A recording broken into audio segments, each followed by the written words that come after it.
मेरा नाम है हरिया, मैं काम करता हूँ बहुत बढ़िया, खाता हूँ खाना और रोज गाता हूँ गाना। अरे यार, आज तो बहुत देर हो गई। इस खतरनाक जंगल को देखकर तो मेरे हाथ पैर ठंडे हो गए हैं। अगर मैं वक्त पर गांव नहीं पहुंचा तो मालिक बहुत नाराज हो जाएंगे। तभी हरिया को एक आवाज सुनाई देती है। सुनिए हरु जी। अरे, ये आवाज किसने दी? तभी हरिया को सामने कुछ दूर एक औरत खड़ी दिखाई देती है।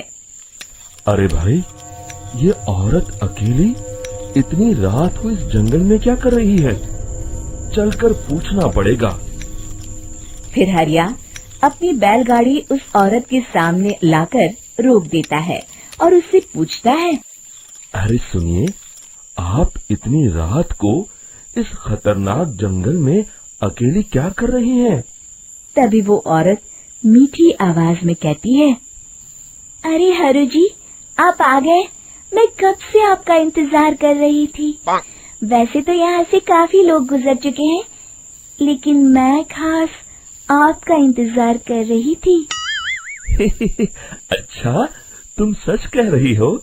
मुझे तो यकीन नहीं हो रहा है। वो क्या है ना, आज तक किसी ने मुझसे इतने प्यार से बात नहीं की। हाँ हाँ हरु जी, मैं सच कह रही हूँ। अब देर मत करिए और जल्दी से मुझे मेरे घर तक छोड़ दीजिए। हाँ हाँ, कौन सी बड़ी बात है, अभी छोड़ देता हूँ।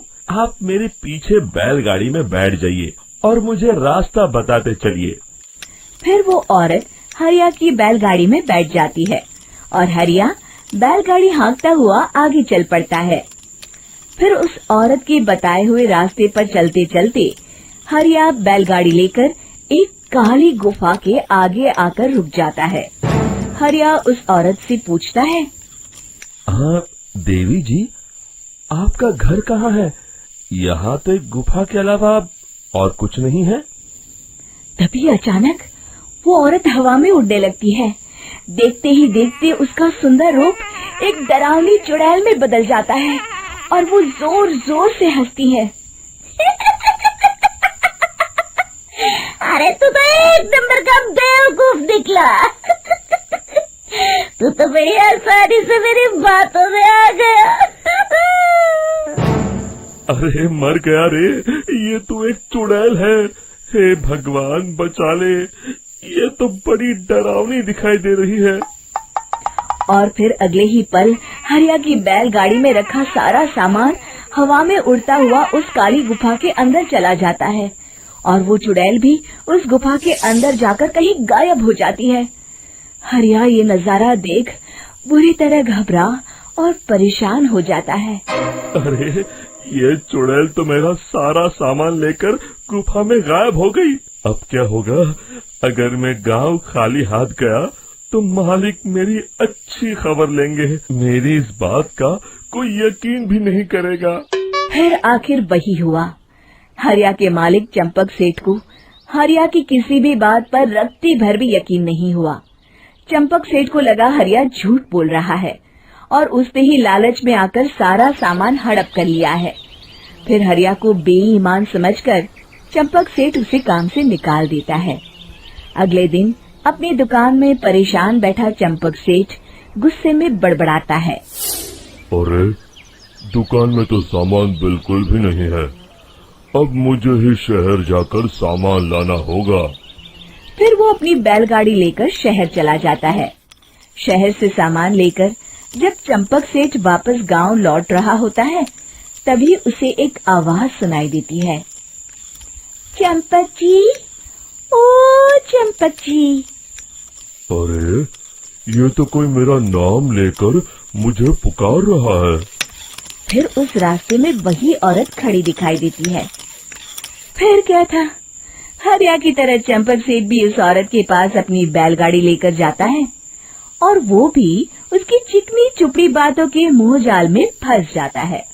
फिर चुड़ैल उसे भी अपनी गुफा तक ले जाती है और उसका सारा सामान लेकर गुफा में गायब हो जाती है। बेचारा चंपक सेठ लाचार होकर खाली हाथ गांव लौट आता है। फिर ये उस जंगल में रोज की बात हो जाती है। जो कोई भी शहर से कुछ लेकर गांव की तरफ लौटता, वो चुड़ैल उसे बेवकूफ बनाकर उसका सारा सामान लेकर गुफा में गायब हो जाती। एक दिन हरिया एक लकड़हारे को उसी जंगल की तरफ जाते हुए देखता है। फिर हरिया उसे रोकते हुए कहता है, अरे भाई, क्यों अपनी मौत को दावत दे रहे हो? मेरी बात मानो, आगे जंगल में मत जाओ, वहाँ एक बड़ी भयानक चुड़ैल रहती है। लकड़हारा हरिया की बातों को नजरअंदाज करते हुए कहता है, अरे भाई, मुझे पहले ही बहुत देर हो चुकी है, मुझे जाने दो भाई। शाम तक लकड़ियाँ काट कर शहर के बाजार में बेचना है। तुम अपनी ये कहानी किसी फुर्सत में बैठे इंसान को सुनाओ, मैं तो चला। इतना कहकर लकड़हारा वहाँ से आगे जंगल की तरफ चला जाता है। फिर अगले दिन गांव के मुखिया के घर के बाहर बहुत सारे लोग जमा हो जाते हैं। तभी हाथ में कुल्हाड़ी लिए खड़ा लकड़हारा कहता है, अरे मुखिया जी, अब आप ही हमें बचाइए उस जंगल वाली चुड़ैल से। हमारा सारा काम तो शहर से ही होता है। अरे मुखिया जी, उस चुड़ैल की वजह से तो मैं पूरी तरह बर्बाद हो गया हूँ। हम सबको मिलकर उस चुड़ैल का कोई इलाज करना पड़ेगा। तभी भीड़ में खड़ा वीरा कहता है, आप लोग चिंता मत करिए, कल से वो चुड़ैल किसी को नहीं लूट पाएगी। मेरे पास एक बहुत अच्छी तरकीब है। तभी चंपक सेठ उसका मजाक उड़ाते हुए कहता है, अरे तेरा नाम वीरा है तो क्या हुआ? तूने अभी उस चुड़ैल को देखा नहीं है? जाकर अपना काम कर, बड़ा आया। तब मुखिया जी कहते हैं, नहीं चंपक सेठ, मुझे लगता है हमें इस लड़के को एक मौका देना चाहिए। फिर सभी गांव वाले मुखिया जी की बातों से सहमत हो जाते हैं और वीरा शाम को एक बैलगाड़ी में कुछ सामान लादकर उस जंगल की ओर चल देता है। वीरा, ओ वीरा, कहाँ जा रहा है? तभी वीरा मुड़ के देखता है, वही चुड़ैल एक औरत के रूप में खड़ी है। अरे बहन जी, मैं आपको ही ढूंढ रहा था। देखिए, मैं आपके लिए क्या लाया हूँ। हैं? अरे वाह, तो खुद मेरे लिए इतना सामान लाया है। तू ही अकेला गांव में समझदार है। जरा देखो, मैं भी खोल के, बड़े भूख लगी है। जैसे ही चुड़ैल उस सामान पर से कपड़ा हटाती है, एक भगवान शिव की तेज रोशनी उसके अंदर मूर्ति से निकलती है और चुड़ैल अपने असली रूप में आकर जलने लगती है।